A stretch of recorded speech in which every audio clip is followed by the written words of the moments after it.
আসসালামু আলা রসুলিল্লাহ আম্মাবাদ।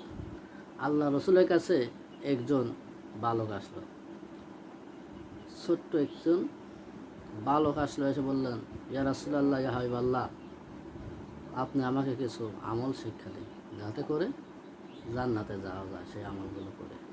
আল্লাহ রসুল বললেন, ওহে বালক, তুমি কি করবা?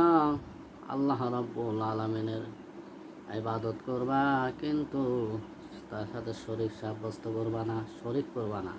1 নম্বর শর্ত, ইবাদত করতে হবে আল্লাহর, আর আল্লাহর সঙ্গে শরীক করা যাবে না। ইন্না শিরকা লা যুলমুন আযীম, নিশ্চয় শিরক হচ্ছে জুলুম, অন্ধকার। 2 নম্বর, কি করবা? সময় মতো নামাজ আদায় করবা। ইন্নাস সালাতা কানাত আলাল মুমিনিনা কিতাবাম মাওকুতা, নিশ্চয় আল্লাহ রাব্বুল আলামিন বলেছেন, মুমিনদের উপরে নির্ধারিত সময় নামাজ আমি আল্লাহ বাধ্যতামূলক করে দিয়েছি, ফরজ করে দিয়েছি আদায় করা। ধরে বলেন সুবহানাল্লাহ।